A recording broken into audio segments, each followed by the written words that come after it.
आइए आज बहुत ही आसान तरीके से आपको 2-3 मात्राओं में ही सिखाते हैं ढोलक बजाना, कैसे बजानी है। लेकिन वीडियो शुरू करने से पहले मेरी आपसे हाथ जोड़ के रिक्वेस्ट है कि मेरे चैनल को सब्सक्राइब ज़रूर कर दीजिए। साथ में बेल आइकन लगा रहता है, उसको अगर पुश कर देंगे और ऑल का बटन दबा देंगे तो हमारा अगला वीडियो का नोटिफिकेशन आपको सबसे पहले मिल जाएगा और आपकी कोई क्लास मिस नहीं होगी कि आप ढोलक नहीं सीख पाइए, नहीं आप कह पाएंगे।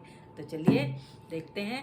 अब एक चीज़ हमने कल और देखी है कि जो हमने आपको बताया था कि ये बेस है, ये नए सब्सक्राइबर आते हैं जो रोज़, उनके लिए ज़रूरी होता है बताना। ये बड़ी साइड होती है जिसमें ये बीच में काला मसाला लगा रहता है, उसको बेस कहते हैं। और ये जो छोटी साइड होती है इसको जाटी कहते हैं। और मैंने दूसरी ये बात बताई थी कि अगर दोनों साइड आपके ढोलक के बराबर हैं तो जिस पे मोटी आवाज़ आती है वो बेस होता है और जिस पे टन टन की आवाज़ आती है वो जाटी होती है। तो इस बात को नहीं भूलिएगा, पहचान लीजिएगा। और तीसरी चीज़ मैंने बताई थी कि अगर आप राइट हैंडेड है, आप सबने अपने सारे काम राइट हैंड से करते हैं तो ढोलक को इस तरह रखेंगे, जाटी को दाएं हाथ से बजाएंगे और बेस को बाएं हाथ से बजाएंगे। और अगर आप लेफ्ट हैंडेड हैं, सारे काम लेफ्ट से करते हैं, लिखते पढ़ते खाते हैं, तो आप जाटी को लेफ्ट हैंड से बजाएंगे और बेस को राइट हैंड से बजाएंगे। तो ढोलक रखने का तरीका भी बिल्कुल मत भूलिएगा। और अगली चीज़ जो मैंने बताई थी कि ढोलक बजाने से पहले ये सब कस लीजिएगा। अगर आपकी पेच वाली ढोलक है तो उसके पेच कस लीजिएगा, तो आपके ढोलक की आवाज़ टना टन बजेगी। फिर एक समस्या ये आती है कि जब हम ये कहते हैं कि ये ग्रुप, ऐसे उंगलियों का ये होना चाहिए, अंगूठे का कोई काम नहीं होता, छोटी उंगली का कोई काम नहीं होता, इनको ग्रुप फिंगर कहते हैं, ये जो दो हमारी होती हैं, और इसको इंडेक्स फिंगर कहते हैं। तो ग्रुप फिंगर से जब आप बजाते हैं और एक उंगली से जब हम ये कहते हैं ऐसे बजाइए, तो सिर्फ आगे के हिस्से से बजाइए कहा जाता है। लेकिन अगर आपके हाथ छोटे हैं तो ये बिल्कुल ये नहीं है कि आपको यहाँ इस निशान तक ही बजाना है। जहाँ पे आप निशान पे अगर आप बजाएंगे, छोटी उंगली है तो इसी लकड़ी पे लग जाएगी तो आवाज़ ही नहीं आएगी। तो आपको जो है थोड़ा सा आगे बढ़ जाए उंगली, कोई दिक्कत नहीं है। ये बताया जाता है कि इस आगे के हिस्से से ही बजाना है, लेकिन ये नहीं कि आप बिल्कुल उसको देख लें कि इस लाइन से ही बजाना है, इस पे आप बजाएंगे तो देखिए आवाज़ नहीं होगी, क्योंकि लकड़ी पे ही लग जाता है।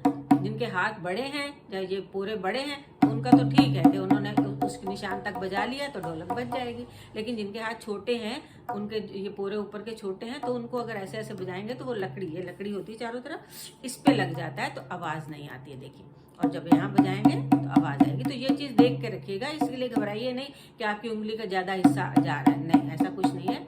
और ये ग्रुप फिंगर से जब बजाएंगे तो इससे भी बड़ी अच्छी लय आएगी। और लय का ध्यान ज़रूर रखना है, जब भी आप ढोलक बजाइएगा लय का ध्यान ज़रूर होना चाहिए कि हमारी लय नहीं बिगड़नी चाहिए। ये जो और बेस को कई लोग सोचते हैं अरे ये ठीक है, ये तो आ गया हमें ये बजे, लेकिन बेस बहुत इम्पॉर्टेंट है। बेस जो बजाना है ये बहुत इम्पॉर्टेंट है। ये आपका जो ऊपर का हिस्सा होता है ये खुला बेस होता है और ये बंद बेस होता है। बेस को बजाना बहुत इम्पॉर्टेंट है। लय जो मिलानी होती है वो बेस के साथ ही मिलानी होती है।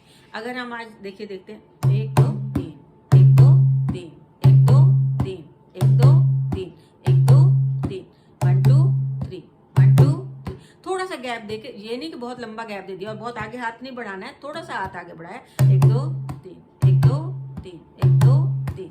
और इधर जब आप करेंगे, इसको जो करेंगे अगर आप, तो आप क्या करेंगे, खाली ऐसे करेंगे, ये ग्रुप फिंगर के साथ आप ऐसे चलाते जाइए। अगर आप इसको देखिए, यहाँ पे देखिए करके ये कैसे, 1 2 3 1 2 3 1 2 3 1 2 3, ये आप।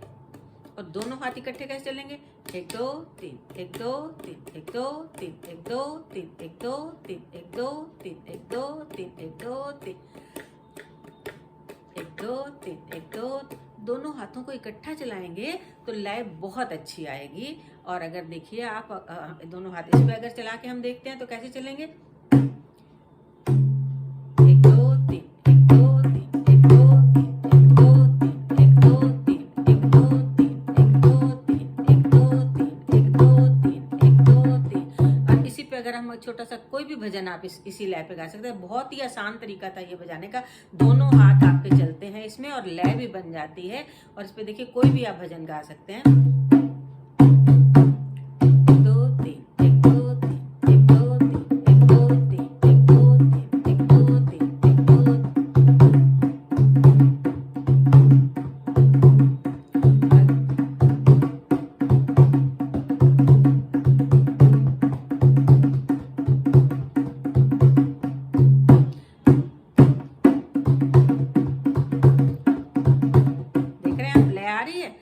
आप भजन गा के देखिए या कोई आरती गा के देख लीजिए। देखिए, ओम जय जगदीश हरे, स्वामी जय जगदीश हरे, भक्त जनों के संकट, दास जनों के अवगुण, बंसी वाला दूर करे, ओम जय जगदीश हरे। देखिए आपने कितनी आसान थी, बस 1 2 3 1 2 3 1 2 3, और ये सिर्फ ऐसे चलाया मैंने, 1 2 3 2 3 1 2 3 1 2 3 2 3 1 2 3 1 2 3, ओम जय जगदीश हरे। देखिए लय आ गई, तो इसकी आज आप प्रैक्टिस जरूर करेंगे और बहुत अच्छे से बजाने लगेंगे। और लय का जरूर ध्यान रखिएगा, और बेस को कभी भी अनइम्पॉर्टेंट नहीं मानिए, बहुत इंपॉर्टेंट है लय ताल आपको मिलाने के लिए। और इस हाथ से आपने जो है टनक की आवाज आनी चाहिए, उतने ही जगह आप देखिए यहाँ बजाएंगे तो टन टन की आवाज नहीं आएगी। तो ये देख लीजिए कहाँ पे आपका अच्छी आवाज आ रही है, वहीं से बजाइएगा। फिर मिलते हैं अगले वीडियो में। Have a nice